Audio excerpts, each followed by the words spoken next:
This course is titled as British Survey of British Literature, and we are into session number 6.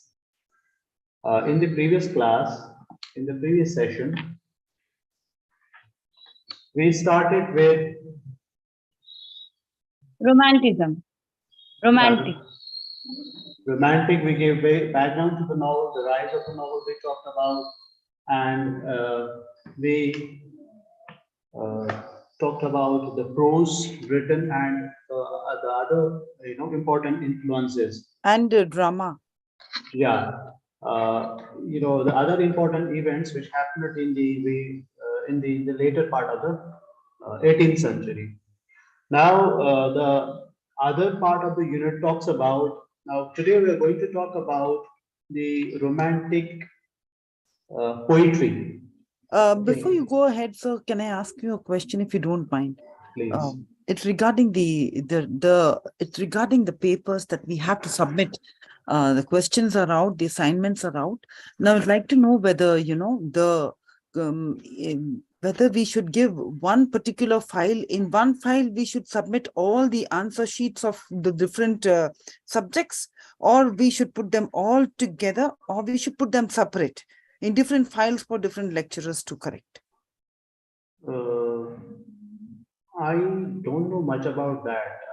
I think you have to consult somebody from a study center, learners support center.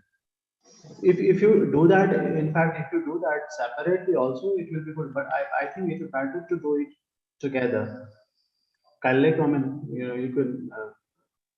See, supposing you are a person who's correcting English papers, and another person is checking the growth and structure. Yes. So what's going to happen is there may be some confusion in passing the file. You will want to take the file, or you'll just want to take those particular papers. Yes, no, they will. That is their responsibility. They will adjust it. But you can at the same time in a single file it can be adjusted. I mean, or you can keep all the assignments in a single file. I think that is better. And for this, I'm not the consultant because I don't know much about it, frankly.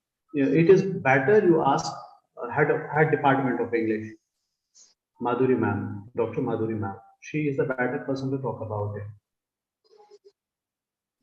There may be some students putting all the papers together, some of them putting them differently for different lecturers. I can see there are doubts. There seem to be some questions, so just said we'll better raise it. Yeah. It is better to raise, and it is better to ask this question to a concerned person who is well versed with it. Tomorrow if they ask me to correct it, and my responsibility is to correct the assignment. Now it becomes the responsibility of other people at learner study center, learner center. They keep it. It is their responsibility to keep it, to take care of the assignments. Okay, sir. Thank you. Okay. One second, please. Sharma is saying something. Yeah, yes, sir. Millie, and I have given a detailed clarification in the group. It is should be submitted course-wise binding. Okay. And so separately. Yes. So that will be for your clarification, there is for every course you are supposed to write 2 assignments. Yes, sir. And there are 2 sections. You have multiple number of questions, several questions, many questions in an assignment. So out of those questions, you are supposed to attempt only 2. From section 1 to from section. It is one assignment is you are going to write 2 questions, and you have an open choice. 4 questions for 4 questions, 4 answers for 2 assignments. So you are doing 5 courses, means you have to submit 10 assignments. 10 assignments, but in 5 books. Yeah, in 5 courses, yes. Each subject, each course, you are going to write 2 assignments. Sure. One assignment carries 15 marks. So your assignment work carries 30 marks. Keep that thing in mind. It is if you submit an assignment, you will get the marks. This all confusion is only because the university is not giving the instructions, sir. Number 1. Number 2, earlier they said they should be uploaded online. And they have conducted a meeting in the class one day. All the people. when almost 100 people have attended. But now they have not informed that it is the decision was withdrawn. Yeah, I can. It is still doubtful. I don't know much about it. That is why I told you that ask this question to a concerned person. But yeah, this time they had decided for the very first time. They had decided to to do it online. Students were supposed to upload assignments themselves. It was not offline. Earlier, what happened? Students were supposed to, they used to submit assignments offline at study centers or learners center. So now they had decided to do it online, but then still there That was is some only just a plan, sir, but it was not implemented. yeah, it is doubtful. That is why I told you that you ask head department of English. He is a better person to talk about these things. Right. Hello, sir. Yeah, yes.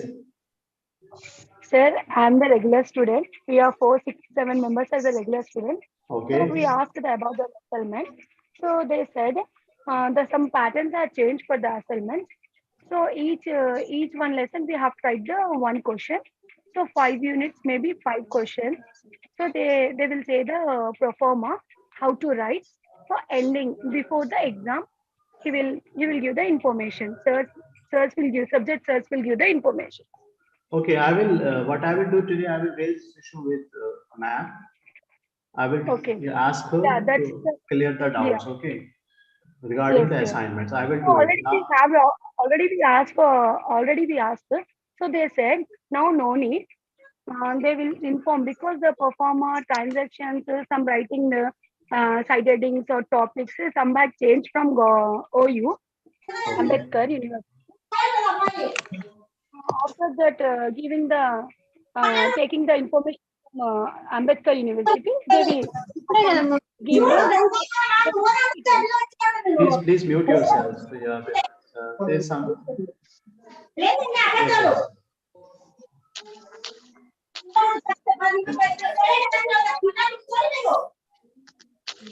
So guys, shall we start the class?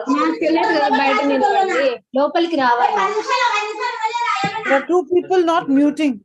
Yeah, I will mute you all. Okay, let us start the class. I mean, this issue. Yes, sir. Thank you. Yeah. I will definitely raise this issue with ma'am. I will ask her. Okay, to clear your doubts. Okay, is that okay? Fine. Sir, you mute to that particular person. I'm muting you all. Fine. Okay, so today's class, in today's session, we're going to talk about the, as I told you that we are going to talk about the romantic period, okay.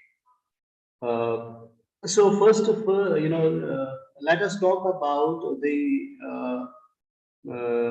young romantics. No, so now when we talk about the romantic poets or romantic writers, romantic art focuses on romantic poetry. So it was like a group. So it is like first generation poets of romantic, first generation and second generation of romantic poets. First generation, when we talk about first generation, it is the Wordsworth, who is like the leader, the guru of the group, and then comes Coleridge, his friend and companion, and then comes Southey. And when we talk about the other, the younger romantics, we can say it's like a complete group. They are the other people are you have Lord Byron, then comes Shelley, and then comes Keats. So there are 6 people in a group. So their names are taken together. When we talk about romantic poets, so it's like a group. Like we have already talked about neoclassical poetry, and we take their names together. So it's always like a group. When we talk about the romantic period or the romantic literature, especially romantic poetry, there is something called as romantic rebellion. So these writers, these poets, they were rebellious in nature. When it comes to their writing, when we talk about their writing poetry or even the romantic prose, romantic literature in general was rebellious in nature. Rebellion in the sense they were rebellious in the sense they did not imitate the classics. Okay, they did not imitate, they did not follow any a Greek or Roman writer. Okay, so always there is a continuity. I have been talking about it and I have been stressing upon it that one age is always followed by another age, and there is always a kind of contrary, or there is always a kind of opposition. So there always remain a continuity from the previous age. So when we talk about the Romantic age, it always has a kind of, it is contrary to the previous age. And when we talk about this age, this rule of monarchy was prevalent at that particular time in England. It was the time of feudalism. So for economics is concerned, it was Renaissance. Of course, it had already started. So ideas of reality, ideas of fraternity, and and romantic, they are attributed to romantics, especially to younger romantics. So now we are going to talk about younger romantics, and later we will talk about elder romantics. Okay, so there was this important, I have been talking about the important events in the romantic period, later part of 18th century. They were taking place. For example, if we talk about the American Revolution or American War of Independence, which happened in 1973. It was going on between 1973 to 1976, and America became a separate country. It became USA. And French Revolution was also taking place. It also took place in the same century. In the later part of the 18th century, it took place in 1989.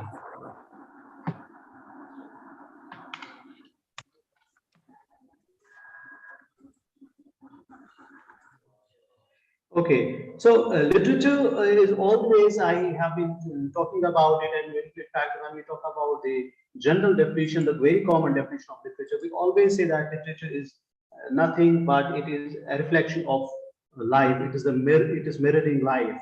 It's portraying life, as Hamlet says in the play called Hamlet. Hamlet, the character himself, says that he makes a statement. He says that holding mirror up to the life, holding mirror up to the nature. So literature is always, it is closer to the reality. So all these people, the romantic writers, voice is not clear. Let me, it may be problem, it may be an issue from your side. I don't know what about others. Please respond. Are you able to hear me? Yes, sir. Yes, Okay, yes, fine, yes. fine. Please adjust your mic, Darani.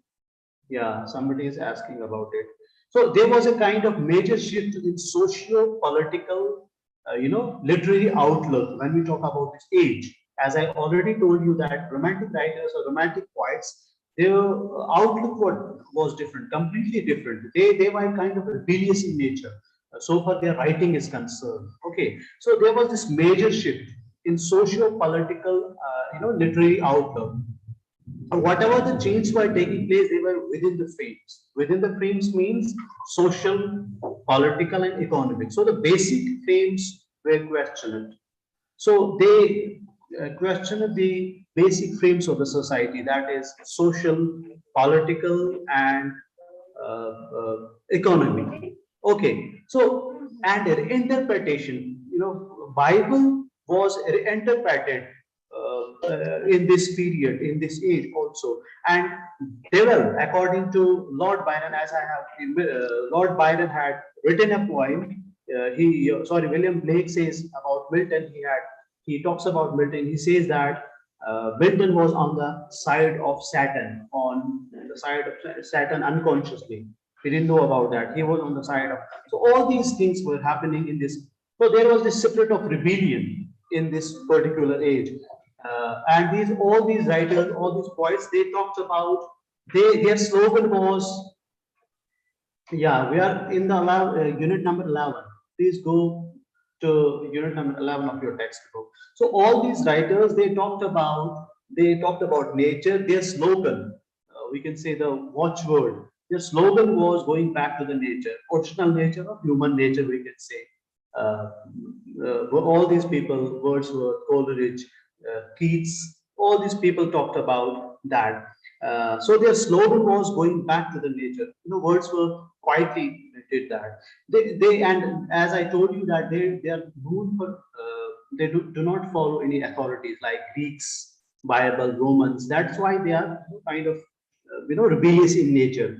As Wordsworth defines poetry, he defines poetry as spontaneous overflow of powerful emotions, and it can be taken the definition of literature as a whole also. It is not merely, it is not limited to poetry only. It can be, it is we can take it as a definition of literature also, because when there is spontaneity, so Wordsworth basically talks about the spontaneity of emotions, spontaneity of powerful emotions, and it can be taken as a definition of literature itself.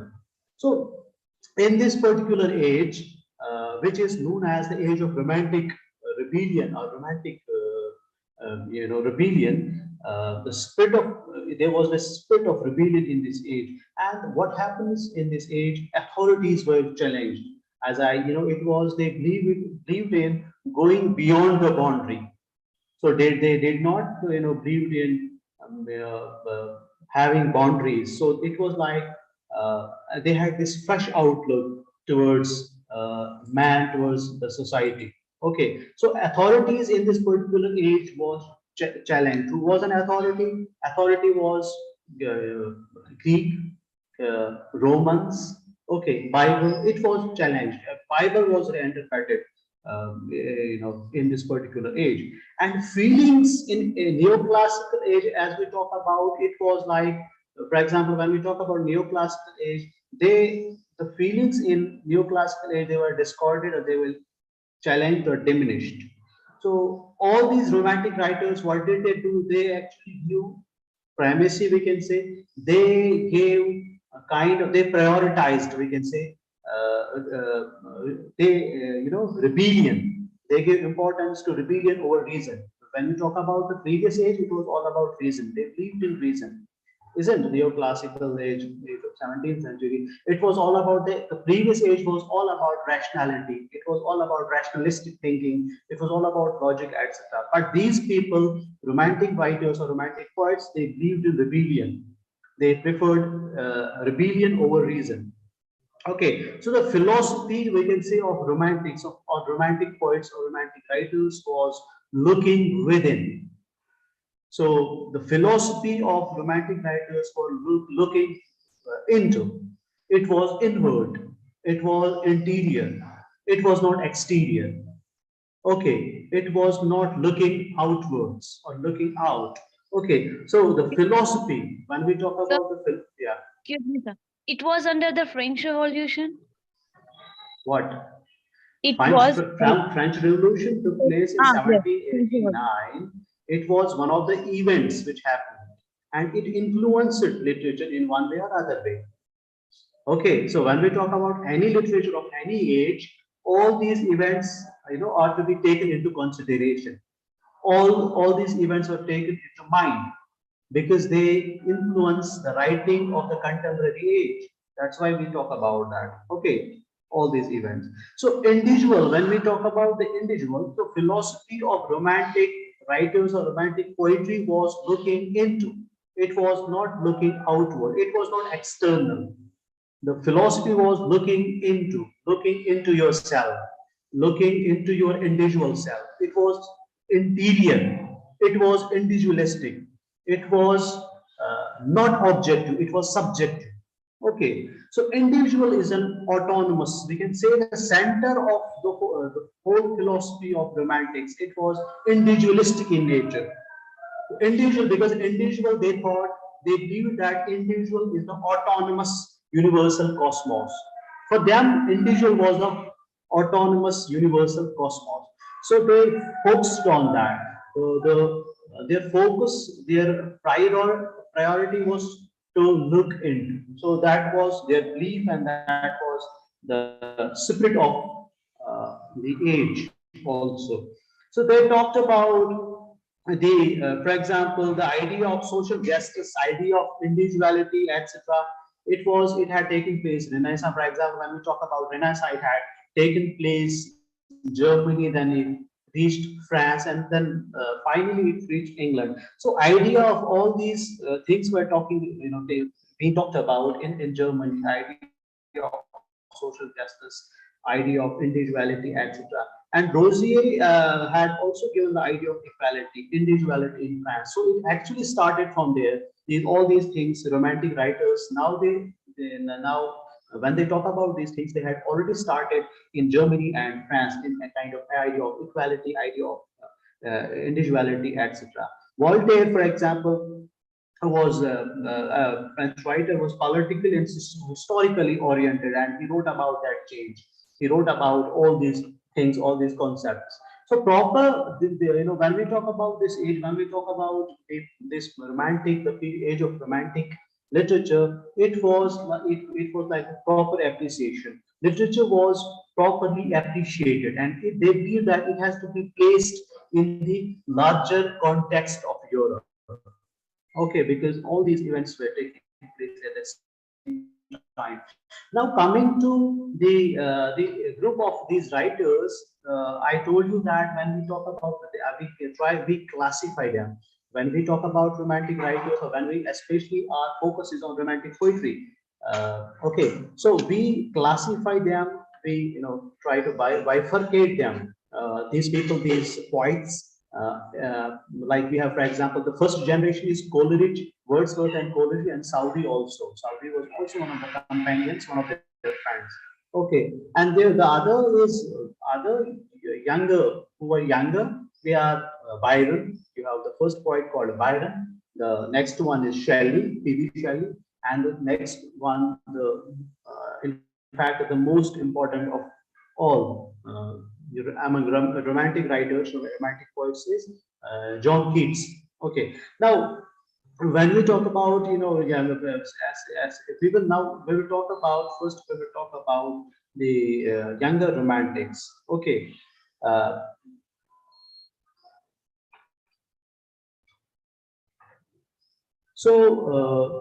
S.T. Coleridge has, to his credit, he produces a book, a critical book actually. It is biographical in nature. The title of the book is Biographia Literaria, where he talks about, for the first time, somebody, a thinker or a poet, defines imagination. So imagination being one of the important elements in literature. One of the important weapons for a writer, and he tries to define imagination and fancy in his book called Biographia Literaria. He says that imagination as a higher faculty of mind. He says that there are different faculties of mind. He says imagination being the higher form of faculty of mind, the higher order of imagination, we can say, and fancy, on the other hand, is the lower order of imagination. So higher order is higher order of imagination, lower order of imagination. So he we can say, he redefines imagination in his book called Biographia Literaria. And he also wrote a book called Aids to Reflection, which became Aids to Reflection. S.T. Coleridge's Aids to Reflection became a kind of it was like all these writers, transcendentalists, American writers, or who are known as transcendentalists, like Thoreau, you have Walt Whitman, etc., Ralph Waldo Emerson. They actually followed him, S.T. Coleridge. Okay, so both, when we talk about these people, these two great poets, Wordsworth and Coleridge, they were great thinkers. Younger ones. When we talk about younger ones in the sense, or these three people like Byron, Shelley, and Keats, they were activists. They were more like activists. And Wordsworth was the greatest of all. He is like the founder of the fountainhead, the father of romantic poetry. Okay, because he had produced a lot of poetry and all. Coleridge, when we talk about Coleridge has, to his credit, a lot number of poems, but smaller ones. I mean, Coleridge is more like an activist. Coleridge is more like a critique. Okay, he is more like a thinker. He is more like a critic. And Wordsworth is a greater poet. Byron, Shelley, Keats, all these were kind of, especially Byron and Shelley. Okay, they were kind of activists, and Keats was one of the great poets. Talking about these young romantic writers, young romantics, like Byron. First comes Byron, then Shelley, then Keats. So Byron, when you talk about Byron, Byron was the poet who was exiled because of his rebellious nature. Because he wrote, he was expelled from the university. He himself being a lord, he was the son of a prince, of a king, and he wrote against royalty, wrote against lords, and that is why he had to shift to Italy. Italy. Okay. Shelley also, his companion, his friend Shelley also joined him there. So Shelley also was expelled from his college because he was anti-Christian. He had written against Christianity, and he was anti-authority. Okay, so all these people were rebellious in that sense. Yeah, Smith, you want to say something? Expelled for 8 years? Yes. What did you say? I said, was he expelled for 8 years? Yeah, he was expelled from the college itself, and then he had to go to Italy. He had no place. I mean, because he was anti-authoritarian. He himself, being a lord, he wrote against his own religion. That is why he was, expelled. Shelley was expelled from the college, and it was because of their, rebellious nature. Byron went to Italy because he thought that since he had no space in his country. Okay, so he had to live in Italy forcibly, and Shelley also joined him. The other poet, P.B. Shelley, he also joined him. He too was expelled. When we talk about P.B. Shelley, he too was expelled from his college. Because he wrote a piece against against Christianity. The piece was called "In Defense of Vegetarianism." So he defends vegetarianism in that. It's like a long document, and he too was expelled from his college. Shelley was a rebel in that sense. Both were sons of a lord. Okay, so both Byron and Shelley were from a lord's family. Keats came from an ordinary family. When we talk about Keats comes from an ordinary family. He comes from a poor family. So all these people called Byron, and both the people, Byron and Shelley, they come from Lord's family. And when we talk about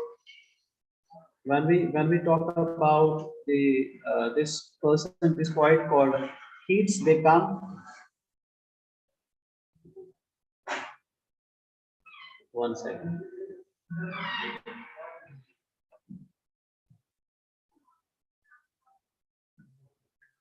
So Keats actually comes from he comes from a humble background. Okay, so his idea about literature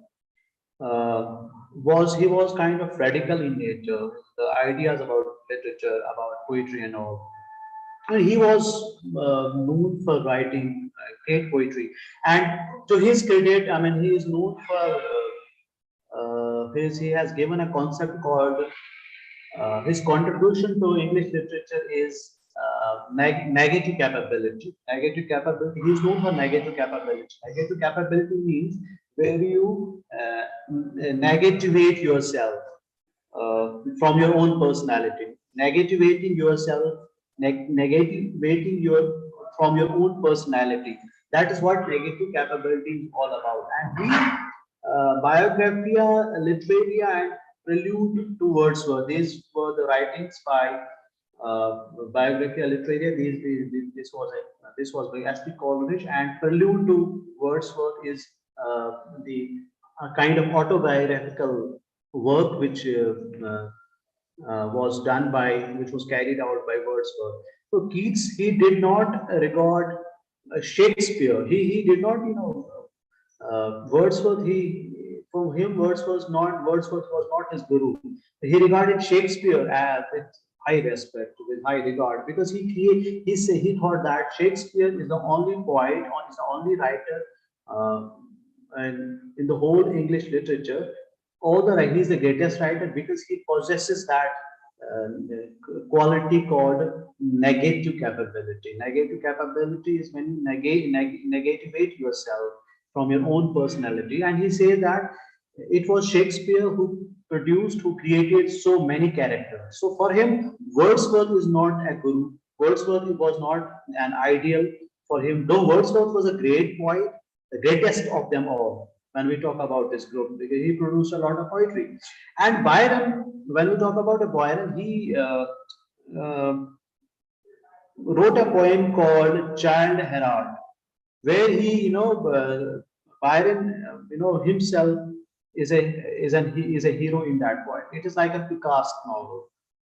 And Picasso novel is a novel which is antithesis of a hero, which talks about unheroic hero. Okay, we talked about, we spoke about it in the yesterday's class. So Byron's model, Byron's ideal was not again any poet from this group. Of Byron's ideal was not Wordsworth. Byron's ideal was Alexander Pope, because Alexander Pope, he thought that irony and satire, were the main elements which should be in the poetry, and he followed him. He followed Alexander Pope. Lord Byron followed Alexander Pope in that sense.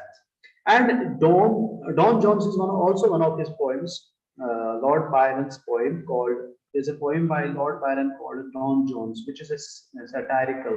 We can find satire in this particular poem, which is a kind of humorous poem and a long poem, like his first one, Child Herald. Okay, so which talks about Don Jones talks about a journey through Europe. Shelley, and also when we talk about Shelley, Shelley was, as I earlier told you, that he was a son to a lord. He was a son of a lord. He comes from an aristocratic family, from a rich family, and he was not, again, he was not a follower of any romantic poet, Coleridge or Wordsworth. Okay, so Keats, they come actually later. Okay, Keats, Byron, Shelley, they come later. The first generation of romantic poets was Wordsworth, Coleridge, and Southey. Okay, so when we talk about Shelley, Shelley did not idealize. Shelley did not follow any of the romantic poets. His ideal was William Godwin. Now, who is William Godwin? William Godwin, we have already talked about. He was a philosopher of the 18th century. He was a historian. Who is known for his book called Political Justice, which talks about the functioning of the politics, which talks about the equality of the common man. Hope you remember, we have already discussed it in the previous class. Yesterday, Right? you spoke about it and about his daughter and his wife. Yeah, absolutely. We talked about them. We talked about the whole family, called Shelley family. Okay, Mary Shelley, all these people. Well, this complete family.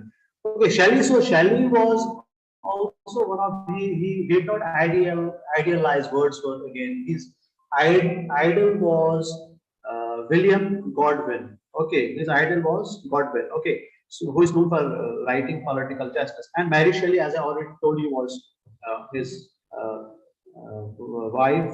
Okay, who wrote Frankenstein. I mean, daughter of William Shelley. Okay, Mary Wollstonecraft was her wife. Okay, Mary Shelley, who was married to P.B. Shelley later.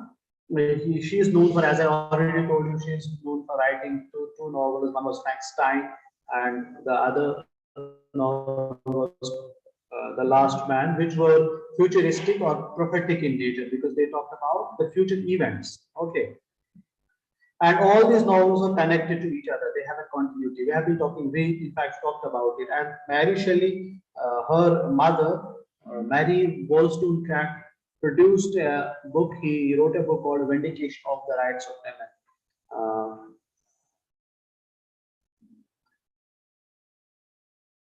Both daughter and the wife the first name was Mary Shelley, but the mother is well known as Mary Wollstonecraft. Otherwise, her daughter was also called as Mary. Her first name was also Mary. Mary Shelley, because she was married to P.B. Shelley, the romantic poet, the young romantic poet. So that was all about the young romantics. Now coming to the elder romantics.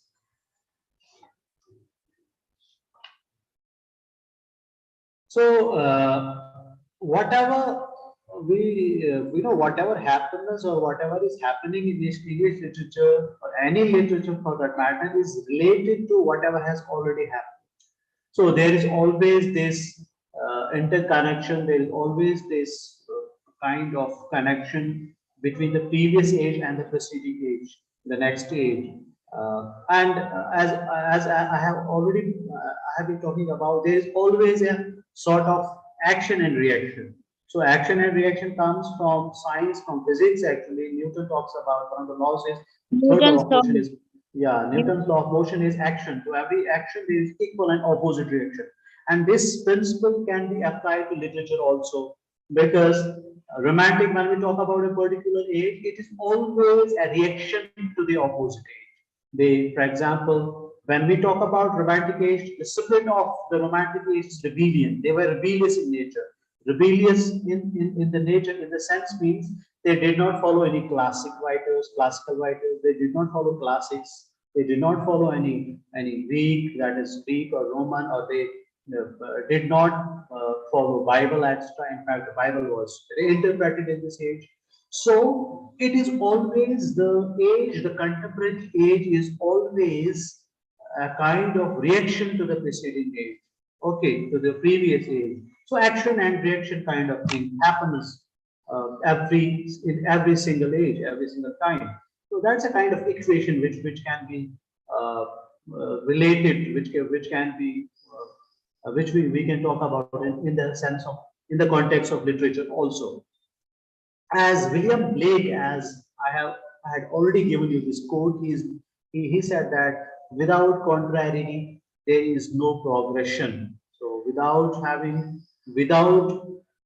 contrary there is no progression. So progression is not possible if you have no contrarieties around. So it kind of becomes a chain, action and reaction. So and there are simultaneous movements when we talk about.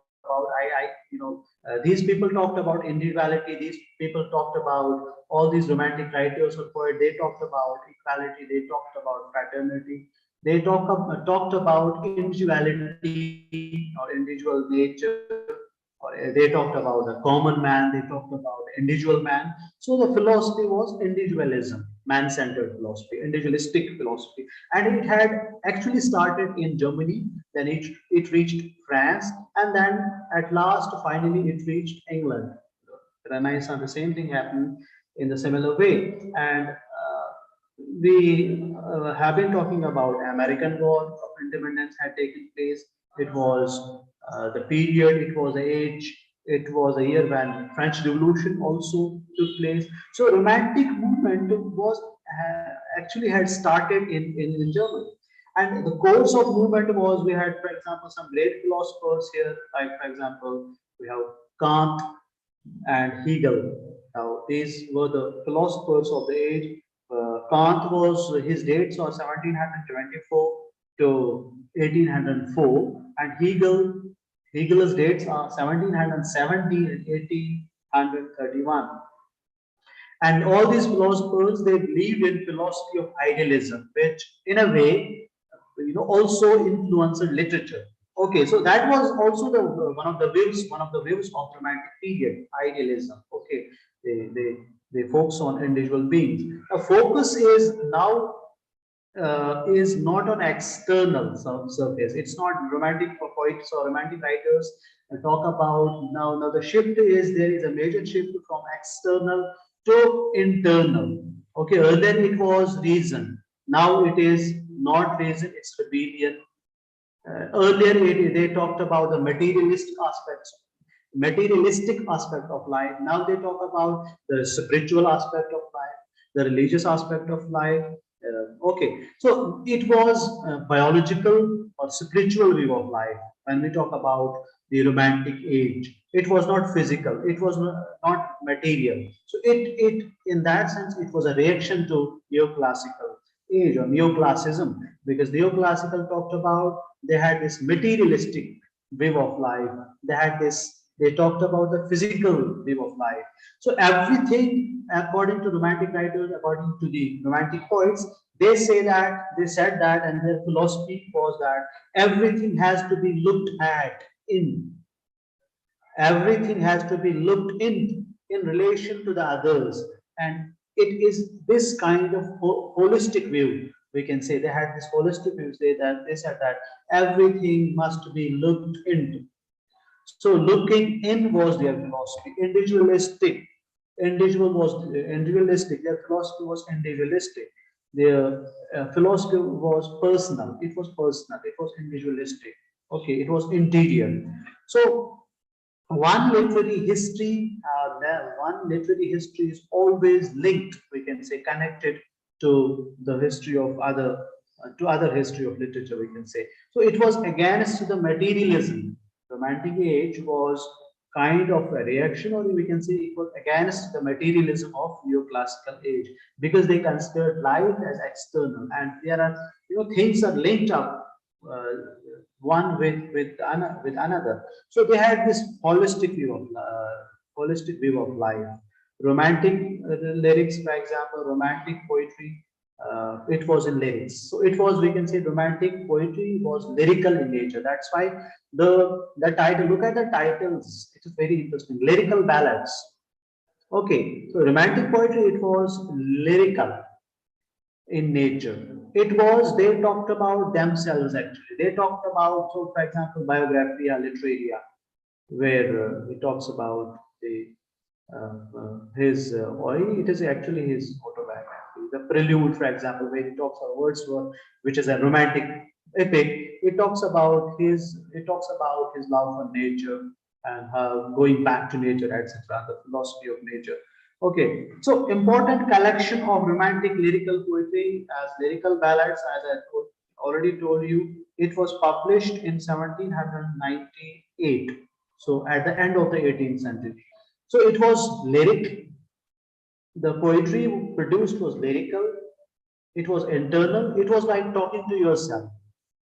It was like talking to yourself. It was short-lived. It was inward. It was inward looking. It was like holding mirror to yourself. Holding mirror, they came up come completely with a new. Earlier we said that Hamlet says in Shakespeare says in Hamlet, holding mirror up to the nature. He says that literature is mirroring nature. Now, nature can be human nature, which Shakespeare talked about.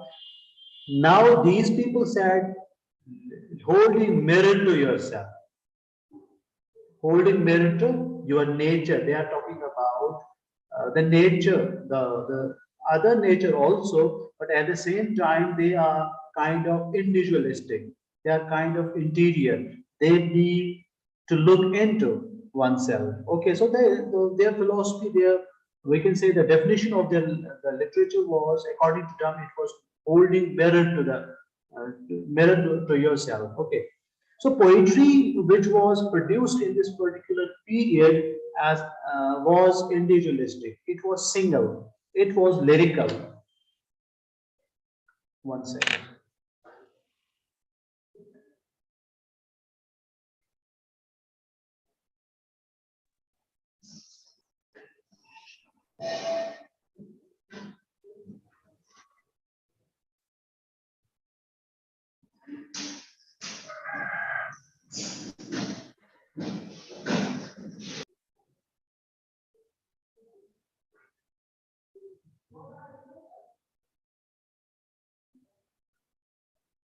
Okay, yes, sorry.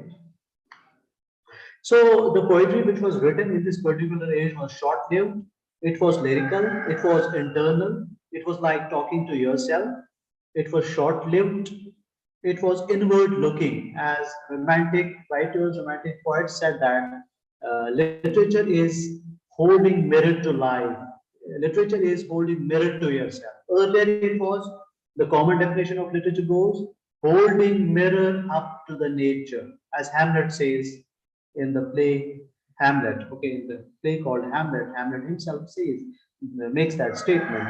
So now, according to romantic writers, according to romantic poets, they say that they believed in holding mirror to yourself. So it was individualistic. The poetry they produced was individualistic.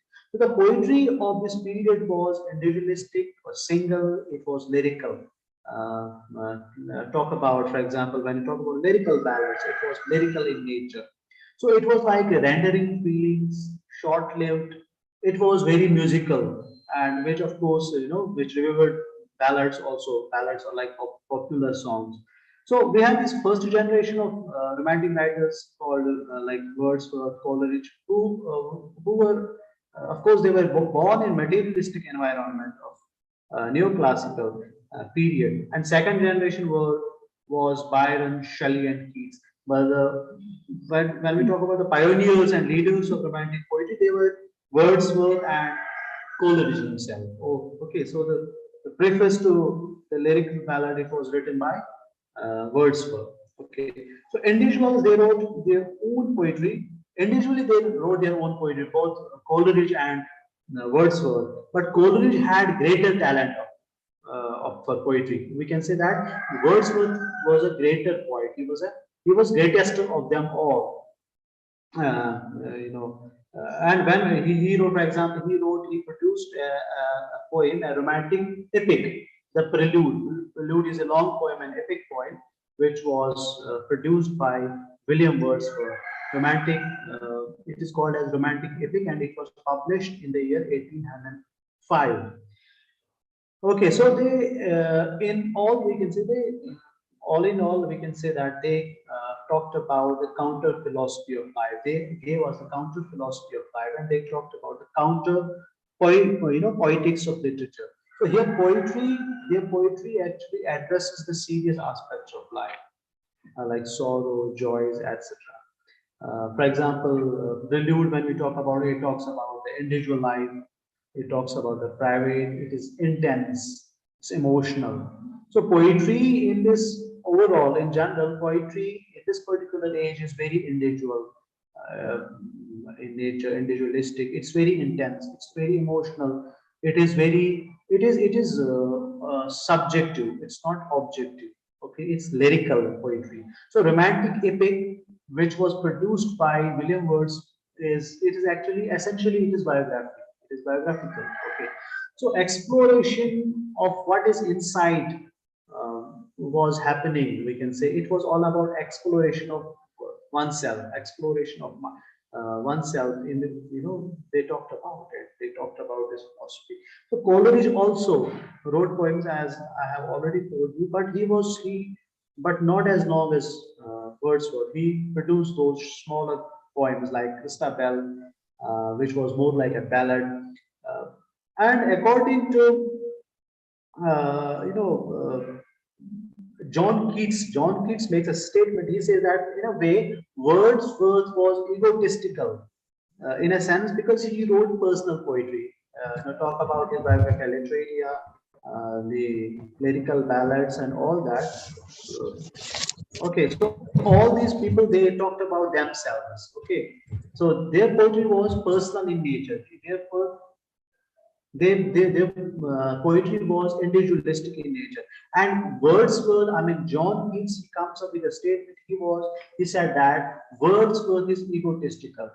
I, okay, because he talks about himself. He talks about himself all the time. He is very, very personal. His poetry is very personal. His poetry is very subjective in nature. It's not objective. Okay, so that is a thought, a comment given by Wordsworth, by John Keats. That's why he says that he did not follow his poetry. He did not follow Wordsworth, and later there is a strong reason for that. Also, I will come to that.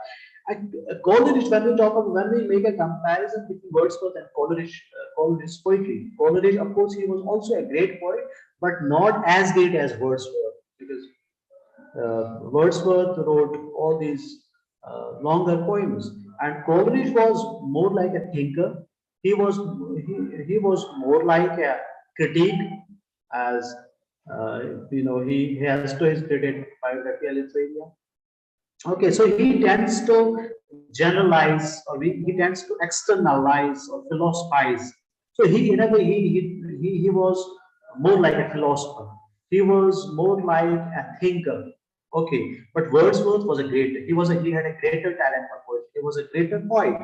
So all they were different from each other. That is how they are different from each other. Wordsworth tends to personalize, individualize. He tries to interiorize.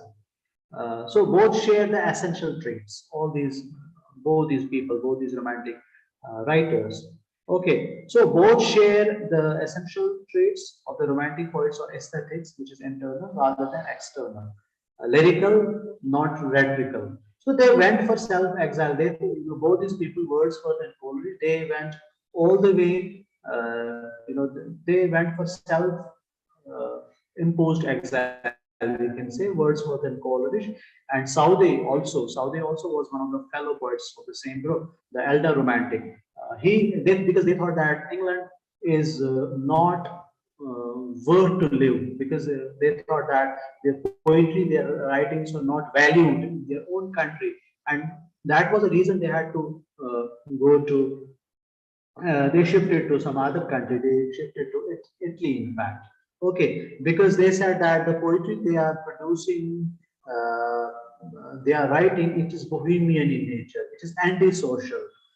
People did not like it, maybe. So they said they should have their own space. They thought that they should have their own room.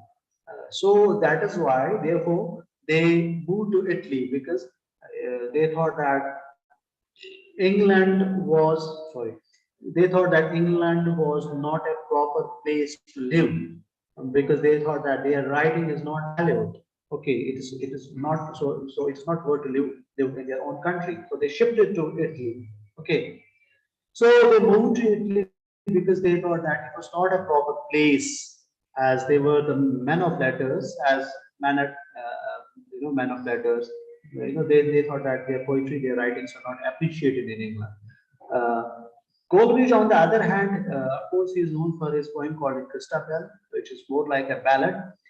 So subjectivity is very strong when we talk about all the romantic writers. Subjectivity. I mean, especially Coleridge, especially Wordsworth. Okay. So they thought that they have been, and later on it was S.T. Coleridge. Now S.T. Coleridge, as I told you earlier, also he is the considered as the idol. He becomes an idol for transcendentalists, the American poets, for a Walt Whitman and Ralph Waldo Emerson. You might have done it in your American literature in the first unit itself. So he was an idol for them, S.T. Coleridge, not Wordsworth, and he was made poet laureate also. Now, who is a poet laureate? Poet laureate is poet in officially appointed poet. In Hindi, you call him or her a sarkari poet. So one who officially made a poet is called a poet laureate. So he was made poet laureate, S.T. Coleridge. Okay, Samuel Taylor Coleridge. But when it comes to younger romantic writers, that is Byron, Shelley, and Keats, they thought that they have been let up. You know, sorry, it was actually Wordsworth. I beg your pardon. Wordsworth was made a poet laureate, and he thought that younger romantics, when it comes to younger romantics, they thought that they have been let up by their leader. No, they thought for some time he is a leader for them. For example, in the next age, you had some great poets, for example, some Robert Browning and all others, who thought that for them, for them, Wordsworth was leader. He was an ideal for them. But when he accepted this offer of becoming poet laureate, they said that no, they believed that he should not have accepted that offer, and they thought that they have been led up by their leader. All these people, especially Keats, Robert Browning, the poet who belongs to Victorian period, Victorian poet. he says that they have been led up by their own leader, that is Wordsworth. Okay. And he wrote in that context, he wrote a poem on that, Robert Browning. The poem is titled as The Lost Leader. So he makes a statement, a strong statement against Wordsworth. He says that, he levels an accusation against Wordsworth. He says that for a handful of silver, he left us. For a handful of silver, he left us. Okay.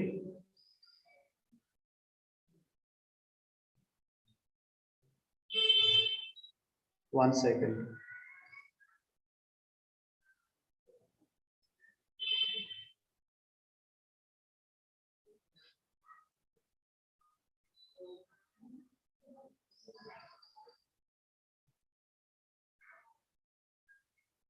Do you follow me? Hello? Yes, sir. Everyone, please.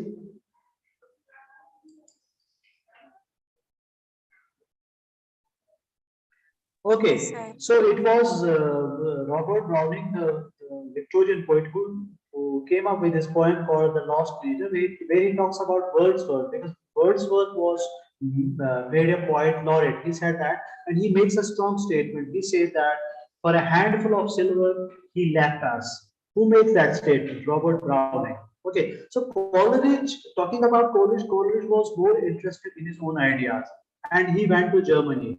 Okay, and he went to Germany. And went to Germany, and Kant and Hegel, etc. They also came in touch with him, and he exchanged his poetry with them, and that brought a great change in the English literature. And he, as I told you earlier, that he became the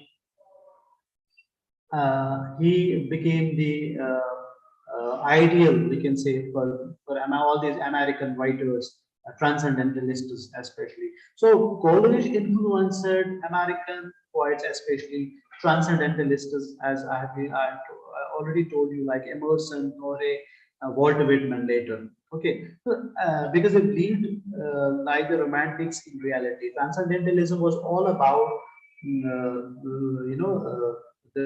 which transcendentalism was about believing in spiritual part of life. Transcendentalism means something which transcendents beyond. Okay, and that happened under the influence of Coleridge. And when we talk about transcendentalism, it was more or less like, it was like romanticism, a romantic movement in the context of England. So it was same as romanticism, because they also believed in the spiritual aspect of life. They also believed in the religious aspect of life, and that's why they are called as transcendental. They did not believe in the materialist aspect of life. That's why they are called as transcendentalists. He had, the important book, the famous writing, Coleridge's. He wrote a famous book. He wrote a famous book called Aids to Reflection, which kind of that, and it was because of this book, this writing, they were influenced. Who? American poets. They were influenced because of this book called Aids to Reflection. So he was an ideal for them, not William Wordsworth, not Wordsworth.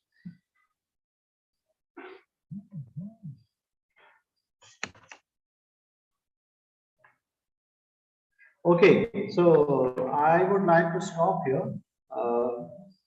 If you have any questions, anything, if you want to pass a comment or make a statement or something, you can do that. Any questions, anything? We have a couple of minutes left. We started it late, right? 3 minutes late, so we can another couple of minutes. They can be utilized. Question answer session.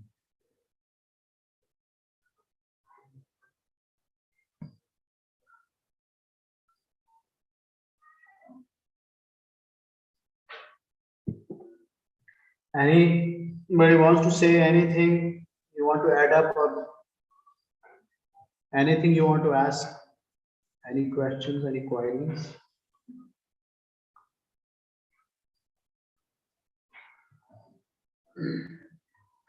Okay, Sarma says, yeah, there's a long list of comments. Assignment question paper. Assignment question paper. It has already been given to you. It is there on the website. Go to downloads, you will find it there. Which unit is going on? We have been talking about unit 11, background to the romantic poetry, and we talked about the younger romantics and the elder romantics today in today's class. And we also talked about the romantic rebellion. What was romantic writing all about? Romantic poetry all about? What is romantic rebellion? And what kind of literature was produced, especially poetry. Our focus was romantic poetry today. What is made the ballad is like a song. Yeah, it is more or less like a song. It's like a song ballad. It's a type of poetry, ballads, lyrical ballads, for example. It's a song which you sing to yourself. So ballad is a kind of song. For example, lyrical ballads. Okay. Lyrical ballad was a collection of poetry. When we talk about a ballad is a small poem, kind of song-like poem. 5 papers, 10 papers, assignments. 5. You have 5 papers, 5 courses, and you are supposed to write 2 assignments for each course. Okay. Online submits study. What is that? Online. We have been already talking about it. It's better to ask to the head of the department. That is the best you can do. I mean, that is the best thing you can do. Yeah, Tennyson, Dryden, Saudi, yes, right. Sir, tell me how to write assignment.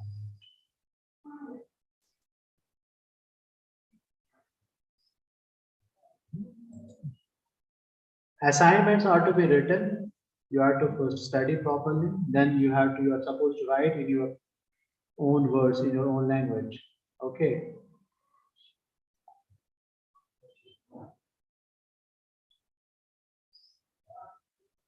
Okay, Mirza Farooq Beg. Okay, I will try to do that. Here I'm winding up the class. I will see you in the next session, hopefully in the next week. Okay, till then, take care. Bye-bye. And thank you for joining this session, this online session. Thank you. Thank you, sir. Thank you, sir. Thank you, sir. Thank you. Thank you, sir. Thank you, sir.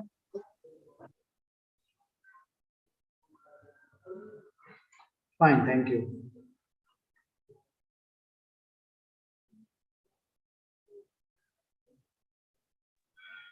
Sir, there's a small, Yes. sir,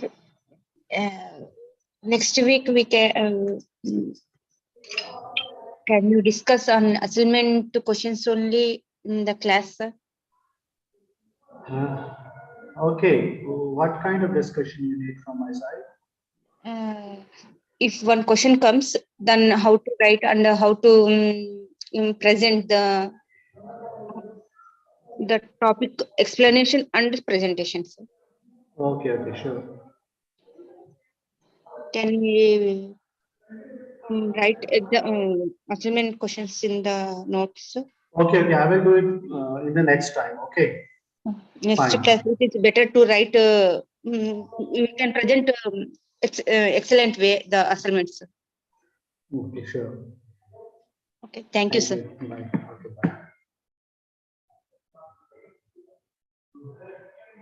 bye. Smith, your camera is on. You should put off your camera. Okay, fine. Bye. Take care.